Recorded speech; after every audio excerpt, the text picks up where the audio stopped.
മക്കളെ, ജയദ്രഥനെ വധിക്കുവാൻ വേണ്ടി കൗരവ സൈന്യത്തിനുള്ളിൽ കടന്നു കയറിയ അർജുനനും ശ്രീകൃഷ്ണനും അന്വേഷണം തുടരുകയാണ്. ഇതിനിടയിൽ കൃഷ്ണന്റെ ശംഖനാദം കേട്ട് യുധിഷ്ഠിരന് അർജുനൻ അപകടത്തിൽപ്പെട്ടെന്ന് സംശയമുണ്ടാകുന്നു. അർജുനനെ കണ്ടെത്തുവാൻ വേണ്ടി സാത്യകിയെയും ഭീമനെയും അദ്ദേഹം നിയോഗിച്ചു. സാത്യകി എല്ലാവരെയും പരാജയപ്പെടുത്തിക്കൊണ്ട് കൗരവ സൈന്യത്തിനുള്ളിൽ നാശം വിതച്ചു. അയാളുടെ പിന്നാലെ എത്തിയ ഭീമനും അതിധീരമായി യുദ്ധം ചെയ്തു. ഭീമൻ്റെ മുന്നിൽ നിന്നും കർണന് പലതവണ ഓടി രക്ഷപ്പെടേണ്ടി വന്നു. പിന്നീട് ഭീമനെ നേരിടാനെത്തിയ കൗരവ സൈന്യാധിപനായ ദ്രോണർക്കും പരാജയത്തിൻ്റെ കയ്പുനീർ കുടിക്കേണ്ടി വന്നു. സഞ്ജയൻ ഈ വിവരണം നൽകിക്കഴിഞ്ഞപ്പോൾ ധൃതരാഷ്ട്രാകെ ദുഃഖത്തിലായി. കർണൻ വലിയ യുദ്ധവീരനാണെന്ന് തൻ്റെ മക്കൾ പലതവണ പറഞ്ഞിട്ടുണ്ടെങ്കിലും ഇപ്പോൾ രാജാവ് അതിനെ സംശയത്തോടെ കാണുന്നു. കൗരവർ പരാജയപ്പെട്ടു നിൽക്കുകയാണ്. സഞ്ജയൻ വീണ്ടും പറഞ്ഞു തുടങ്ങി. മഹാരാജാവേ, ഇപ്പോൾ അങ്ങ് എന്തിനു ദുഃഖിക്കുന്നു? പുത്രവാത്സല്യം കൊണ്ട് അങ്ങ് ശരിയെ തിരിച്ചറിഞ്ഞില്ല. അവിടുത്തെ മനസ്സും അന്ധമായിപ്പോയി. സജ്ജനങ്ങൾ ഉപദേശിച്ചതല്ലേ യുദ്ധം ഒഴിവാക്കാൻ? അപ്പോൾ അങ്ങ് ദുരാഗ്രഹിയും മൂഢനുമായ മകൻ്റെ വാക്കിനെ പരിഗണിച്ചു. ഇതെല്ലാം മുൻകൂട്ടി കണ്ടവരാണ് അങ്ങയ്ക്ക് സന്മാർഗം ഉപദേശിച്ചു തന്നത്. അന്നങ്ങ് അത് ശ്രദ്ധിച്ചില്ല. അതിൻ്റെ ഫലം ഇപ്പോൾ അനുഭവിക്കുന്നു. ശരി, യുദ്ധരംഗത്തെ സംഭവങ്ങൾ കേട്ടുകൊള്ളുക. രാജാവേ, ഭീമസേനന് മുന്നിൽ കർണൻ പരാജയപ്പെടുന്നത് കണ്ട് അങ്ങയുടെ പുത്രന്മാരായ ദുസ്സഹൻ, ദുർമർഷണൻ, ദുർമദൻ, ദുർധരൻ, ജയൻ എന്നിവർ ചേർന്ന് ഭീമനെ ആക്രമിക്കുവാൻ തുടങ്ങി. ഇത് കണ്ട് കർണൻ മടങ്ങി വന്നു. എല്ലാവരും ഭീമനെ വളഞ്ഞ് ശരങ്ങൾ പ്രയോഗിക്കുവാൻ തുടങ്ങി. ഒരു ചെറുപുഞ്ചിരിയോടെ ഭീമൻ അവരെയെല്ലാം സ്വീകരിച്ചു. ഭീമസേനൻ്റെ ശരങ്ങളേറ്റ് അങ്ങയുടെ 5 പുത്രന്മാരും യമപുരിയിലേക്ക് യാത്രയായി. ഇതേ സമയം ഭീമൻ കർണനോടും യുദ്ധം ചെയ്യുന്നുണ്ടായിരുന്നു. അങ്ങയുടെ പുത്രന്മാരുടെ മരണം കണ്ട് കർണന് വലിയ ദുഃഖമുണ്ടായി. അയാൾ എല്ലാ ശക്തിയും എടുത്ത് ഭീമനോട് പോരാടുവാൻ തുടങ്ങി. അതിശക്തമായ ശരങ്ങൾ തന്നെ രാധയൻ ഭീമന് നേരെ പ്രയോഗിച്ചു. എല്ലാം ഭീമൻ പ്രത്യസ്ത്രങ്ങൾ കൊണ്ട് തടഞ്ഞു. ഭീമൻ പ്രയോഗിച്ച ശരങ്ങളേറ്റ് കർണൻ്റെ വില്ലു തകർന്നു. കുതിരകളും സാരഥിയും മരിക്കുകയും ചെയ്തു. കർണൻ ഒരു ഗദയുമായി ഭൂമിയിലേക്ക് ചാടി. ആ ഗദ അയാൾ ഭീമന് നേരെ എറിഞ്ഞു. തക്ക ശരങ്ങൾ കൊണ്ട് ഭീമൻ ആ ഗദ തകർത്തു. പരാജയം ഭയന്ന് കർണൻ പിന്മാറുവാൻ ശ്രമിച്ചു. പക്ഷേ ദുര്യോധനൻ സഹോദരന്മാരായ ചിത്രൻ, ഉപചിത്രൻ, ചാരുചിത്രൻ, ശരാസനൻ, ചിത്രസേനൻ, ചിത്രവർമ്മൻ എന്നിവരെ കർണൻ്റെ പിന്തുണയ്ക്കായി അയച്ചു. എല്ലാവരും ചേർന്ന് ഭീമന് നേരെ ശരങ്ങൾ അയക്കുവാൻ തുടങ്ങി. പക്ഷേ ഭീമൻ ഓരോ ശരങ്ങൾ കൊണ്ട് അങ്ങയുടെ ഓരോ പുത്രന്മാരെ വീഴ്ത്തി. ഇത് കണ്ട് ദുഃഖം സഹിക്കാതെ കർണൻ്റെ കണ്ണുകൾ നിറഞ്ഞൊഴുകി. അപ്പോൾ പണ്ട് വിതുരർ പറഞ്ഞ വാക്കുകൾ അയാളുടെ മനസ്സിൽ മുഴങ്ങിക്കേട്ടു. ശൂരനായ ഭീമസേനൻ്റെ ശക്തിയാൽ കൗരവർ ഒന്നടങ്കം മരിക്കും. കർണന് വലിയ ആശങ്കയായി.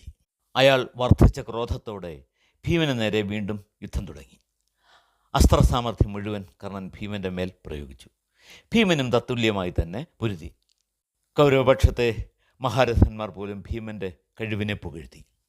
ഈ സമയത്ത് ദുര്യോധനൻ തൻ്റെ പക്ഷത്തെ മഹാരഥന്മാരോട് ഉറക്കെ വിളിച്ചു പറഞ്ഞു: രാജാക്കന്മാരെ, ഭീമൻ കർണനെ വധിക്കും മുമ്പ് നിങ്ങൾ ഭീമനെ തടയൂ. ഇത് കേട്ട് അങ്ങയുടെ പുത്രന്മാരായ ശത്രുഞ്ജയൻ, ശത്രുസഹൻ, ചിത്രൻ, ചിത്രായുധൻ, ദൃഢൻ, ചിത്രസേനൻ, വികർണൻ എന്നിവർ ഒത്തുചേർന്ന് ഭീമനെ ആക്രമിക്കുവാൻ തുടങ്ങി. ഭീമൻ ഓരോ അസ്ത്രങ്ങൾ കൊണ്ട് ആ 7 രാജകുമാരന്മാരെയും കാലുപുറ്റിക്കയച്ചു. വികർണനെ വധിക്കേണ്ടി വന്നതിൽ ഭീമന് വലിയ ദുഃഖമുണ്ടായി. എപ്പോഴും കൗരവരുടെ അനീതികളെ വികർണൻ എതിർത്തിരുന്നു. പാഞ്ചാലി വസ്ത്രാക്ഷേപ സമയത്ത് വികർണൻ പാണ്ഡവർക്ക് വേണ്ടി സംസാരിച്ചത് അപ്പോൾ ഭീമൻ ഓർമ്മിച്ചു. ഭീമൻ ആത്മഗതമായി പറഞ്ഞു: അനുജ, നിന്നെ വധിക്കേണ്ടി വന്നതിൽ ദുഃഖമുണ്ട്.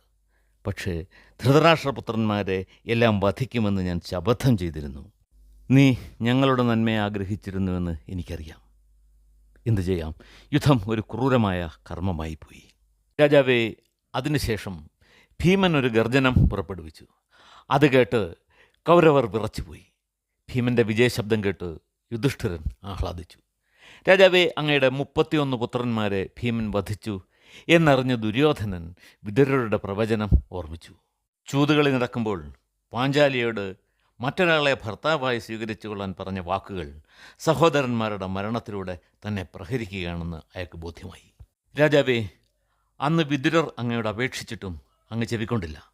അതിൻ്റെ ഫലം അങ്ങും അങ്ങയുടെ പുത്രനും അനുഭവിക്കുകയാണ്. സത്യത്തിൽ ഈ ദുരന്തങ്ങളെല്ലാം സംഭവിച്ചത് അങ്ങയുടെ കുറ്റം കൊണ്ട് മാത്രമാണ്. ധൃതരാഷ്ട്രർ പറഞ്ഞു. സമ്മതിച്ചു. സഞ്ജയ, ഈ ദുരന്തങ്ങൾക്കെല്ലാം കാരണം ഞാനാണ്. പക്ഷേ ഇനി എന്തു ചെയ്യാൻ? ആകട്ടെ, അനീതിയുടെ ഫലമാണിതെല്ലാമെങ്കിലും തുടർന്നുള്ള വീരഹത്യ എങ്ങനെയായിരുന്നു എന്ന് പറയൂ. സഞ്ജയൻ തുടർന്നു. അതെ, ഞാൻ എൻ്റെ കർമ്മം തുടരാം. രാജാവേ, ഭീമനും കർണനും തമ്മിൽ അതിഘോരമായ യുദ്ധം നടന്നു. ഭീമൻ്റെ ശരങ്ങൾ കർണൻ്റെ ശരീരത്തിൽ ധാരാളം തറച്ചു നിന്നു. കർണൻ അയച്ച ശരങ്ങളാൽ ഭീമൻ്റെ ശരീരം മൂടിപ്പോയി. ഭീമൻ്റെ ശരങ്ങളേറ്റ് മരിച്ച പടയാളികളുടെയും കുതിര, ആന എന്നിവയുടെയും ജഡങ്ങൾ കൊണ്ട് യുദ്ധഭൂമി മൂടിപ്പോയി. കൗരവയോദ്ധാക്കൾ പ്രാണഭയത്താൽ യുദ്ധഭൂമി വിട്ട് ഓടി. കൗരവ സൈന്ധവ വീരന്മാർ അകലെ നിന്ന് യുദ്ധഭൂമിയെ വീക്ഷിച്ചു. ആ ഭൂമിയാകെ വീണുകിടക്കുന്ന ജഡങ്ങൾ ചോരപ്പുഴയിൽ ഒഴുകി നടക്കുകയായിരുന്നു. രാജാവേ, ഈ സമയത്തും കർണൻ ഭീമനെ തോൽപ്പിക്കാൻ ശ്രമിക്കുകയായിരുന്നു. അതിനായി അയാൾ തൻ്റെ അറിവിലുള്ള വിചിത്രങ്ങളായ അസ്ത്രങ്ങൾ മുഴുവൻ എടുത്തു പ്രയോഗിക്കുവാൻ തുടങ്ങി. എന്നാൽ ഭീമൻ പ്രയോഗിച്ച കർണി എന്ന ശരമേറ്റ് അയാൾ 2 കർണി ദൂരം പോയി വീണു. ഭീമൻ അടുത്തതായി അയച്ച ശരമേറ്റ് കർണൻ്റെ പ്രജ്ഞയേറ്റു. അയാൾ തേർത്തട്ടിൽ തളർന്നിരുന്നു പോയി. അല്പസമയത്തിനുള്ളിൽ ബോധം വീണ്ടെടുത്ത് പൂർവാധികം ശക്തിയോടെ കർണൻ യുദ്ധം തുടർന്നു. ഭീമൻ ഒരസ്ത്രത്താൽ കർണൻ്റെ വില്ലു മുറിച്ചു. വീണ്ടും പുതിയൊരു വില്ലുമായി കർണൻ രണം തുടർന്നു.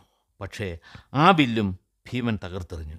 ഇപ്രകാരം ഭീമൻ കർണൻ്റെ 18 ചാപങ്ങൾ മുറിച്ചു തള്ളി. രാജാവേ, കർണൻ വീറോടെ തന്നെ ഭീമനെ നേരിട്ടു. ഒരസ്ത്രത്താൽ അയാൾ ഭീമൻ്റെ കുതിരകളെ വധിച്ചു. മറ്റൊന്നുകൊണ്ട് സാരഥിയെ മുറിവേൽപ്പിച്ചു. ഭയന്നുപോയ സാരഥി യുധാമന്യുവിൻ്റെ രഥത്തിൽ ഓടിക്കയറി രക്ഷപ്പെട്ടു. കർണനപ്പോൾ 2 ശരങ്ങളാൽ ഭീമൻ്റെ തേർപ്പതാക വീഴ്ത്തുകയും കൊടിമരം തകർക്കുകയും ചെയ്തു. ഭീമൻ ഒരു ശക്തിയെ പ്രയോഗിച്ചെങ്കിലും കർണൻ അത് പാതിവഴിയിൽ തന്നെ തകർത്തു. ഭീമനപ്പോൾ വാളും പരിചയമായി ഭൂമിയിൽ നിന്നു. അയാൾ ചുഴറ്റിയെറിഞ്ഞ വാൾ കർണൻ്റെ വില്ലിനെ മുറിച്ചു. കർണൻ ഒരു ശരം കൂടി പ്രയോഗിച്ചു. അപ്പോൾ ഭീമൻ ഉയരത്തിലേക്ക് ചാടി. അത് കണ്ട് ഭയന്ന കർണൻ തേരിൻ്റെ പിന്നിൽ പോയി ഒളിച്ചിരുന്നു. താഴെ എത്തിയ ഭീമൻ കർണൻ്റെ തേർക്കൊടിമരത്തിൽ ബലമായി പിടിച്ചുകൊണ്ട് കർണനെ വലിച്ച് താഴെയിടാൻ ശ്രമിച്ചു.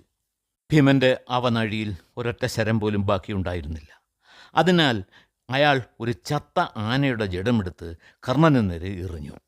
കർണൻ ശരങ്ങൾ പ്രയോഗിച്ച് ആ ജഡത്തിൻ്റെ ഗതി മാറ്റിവിട്ടു. ഭീമൻ കയ്യിൽ കിട്ടിയ രഥത്തിൻ്റെ ഭാഗങ്ങളും ജഡങ്ങളുടെ ഭാഗങ്ങളും കർണന് നേരെ വലിച്ചെറിയുവാൻ തുടങ്ങി. കർണൻ ഓരോന്നിനെയും ശരങ്ങളാൽ അകറ്റി നിർത്തി. രാജാവേ, അപ്പോൾ ഒരു മുഷ്ടിയുദ്ധത്തിൻ്റെ താൽപ്പര്യം ഭീമനിൽ ജനിച്ചു. പക്ഷേ കർണനെ വധിക്കുമെന്ന് അർജുനൻ ശപഥം ചെയ്തിരുന്നതിനാൽ ഭീമൻ ആ ആഗ്രഹം അടക്കി. അപ്പോഴും കർണൻ ഭീമന് നേരെ ശരങ്ങൾ അയച്ചുകൊണ്ടിരുന്നു. ഒരു ശരമേറ്റപ്പോൾ ഭീമന് മോഹാലസ്യമുണ്ടായി. അത് അയാളെ വധിക്കാൻ കർണന് കിട്ടിയ അവസരമായിരുന്നെങ്കിലും കുന്തിപുത്രന്മാരിൽ അർജുനനെ മാത്രമേ വധിക്കൂ എന്ന് അമ്മയായ കുന്തിയോട് ശപഥം ചെയ്തിരുന്നതിനാൽ കർണൻ ആ യത്നത്തിൽ നിന്നും പിന്മാറി. മോഹാലസ്യത്തിൽ കിടന്നിരുന്ന ഭീമനെ കർണൻ വില്ലുകൊണ്ട് കുത്തി. പെട്ടെന്ന് ആലസ്യം വിട്ടുണർന്ന ഭീമൻ കർണൻ്റെ കയ്യിൽ നിന്നും വില്ല് പിടിച്ചു വാങ്ങി കർണൻ്റെ തലയിൽ അടിച്ചു. കോപം കൊണ്ട് വിറച്ച കർണൻ പറഞ്ഞു, എടാ തീറ്റപ്പണ്ടമേ, ആയുധം യുദ്ധം ചെയ്യാനുള്ളതാണെന്ന് നിനക്കറിയില്ല. എന്നിട്ടും നീ എന്നോട് പോരിന് വന്നു. എടാ മൂഢ, വല്ലതുമൊക്കെ തിന്നാനും കുടിക്കാനും കിട്ടുന്നിടത്താണ് നിനക്ക് സ്ഥാനം. യുദ്ധക്കളം നിനക്ക് ചേരുന്ന ഇടമല്ല. നീ കാട്ടിൽ പോയി വല്ല കായ്കളും പറിച്ചു നിന്ന് വ്രതമെടുത്ത് കഴിയുക. അല്ലാതെ യുദ്ധം പോലുള്ള അറിയാത്ത പണിക്കൊന്നും ഇറങ്ങല്ലേ. നിന്നെ ഞാൻ വിട്ടിരിക്കുന്നു. തൽക്കാലം പോയിക്കൊള്ളുക. നിനക്ക് യുദ്ധം ചെയ്യണമെന്ന് തോന്നുന്നെങ്കിൽ നിനക്ക് സമന്മാരായവരെ കണ്ടുപിടിക്കുക. അല്ലാതെ എന്നെപ്പോലുള്ള വീരന്മാരെ ശല്യം ചെയ്യാതെ.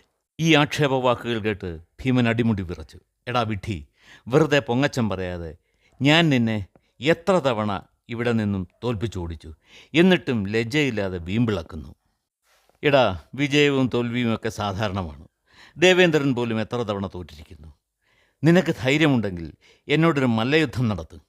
ഈ കാണുന്നവരുടെ എല്ലാം മുന്നിലിട്ട് നിന്നെ ഞാൻ ഞെരിച്ചു കൊല്ലും. ഭീമസേനൻ്റെ ആശയം ഊഹിച്ചെടുത്ത കർണൻ കൗശലത്തിൽ അവിടെ നിന്നും പിന്മാറി. മല്ലയുദ്ധം ചെയ്താൽ ഭീമനോട് വീണ്ടും പരാജയപ്പെടുമെന്ന് കർണന് അറിയാമായിരുന്നു. രാജാവെ, ഭീമന്റെ തേർ തകർത്ത ശേഷം കർണൻ കൃഷ്ണാർജുനന്മാരുടെ മുന്നിലെത്തി കുറേ ആക്ഷേപവാക്കുകൾ വിളിച്ചു പറഞ്ഞു. ഇത് കേട്ട് കൃഷ്ണൻ അർജുനനെ പ്രോത്സാഹിപ്പിച്ചു. അർജുനൻ കർണന് നേരെ ശരവർഷം തുടങ്ങി. ഗാന്ധീവത്തിൽ നിന്നും പുറപ്പെടുന്ന അസ്ത്രങ്ങളെ നേരിടാനാകാതെ കർണൻ അവിടെ നിന്നും സൂത്രത്തിൽ പിന്തിരിഞ്ഞു. രാജാവെ, രഥം നഷ്ടപ്പെട്ട ഭീമൻ സാത്വികയുടെ തേരിൽ കയറി കൃഷ്ണൻ്റെയും അർജുനൻ്റെയും അടുത്തെത്തി. ഈ സമയത്ത് അർജുനൻ കർണന് നേരെ അയച്ച ശരങ്ങളെ അശ്വത്ഥാമാവ് തകർത്തു. ഇത് കണ്ട് ക്ഷുഭിതനായ അർജുനൻ അശ്വത്ഥാമാവിന് നേരെ ശരങ്ങൾ പായിച്ചുകൊണ്ട് പറഞ്ഞു, ഹേ ദ്രോണപുത്ര, ഓടരുത്. പക്ഷേ അശ്വത്ഥാമാവ് അർജുന ശരങ്ങളെ ഭയന്ന് ആനകളും തേരുകളും നിന്ന് ഒരു സ്ഥലത്ത് പോയി ഒളിച്ചു. പിന്തിരിഞ്ഞോടുന്ന അശ്വത്ഥാമാവിൻ്റെ പിന്നാലെ പാർത്ഥൻ കുറച്ചു ദൂരം ചെന്നെങ്കിലും അയാൾ ഒളിച്ചിരുന്നതിനാൽ മറ്റു സൈനികർക്ക് നേരെ തിരിഞ്ഞ് അർജുനൻ യുദ്ധം ആരംഭിച്ചു. ഈ കഥയുടെ ബാക്കി ഭാഗം നമുക്ക് അടുത്ത ദിവസം കേൾക്കാം.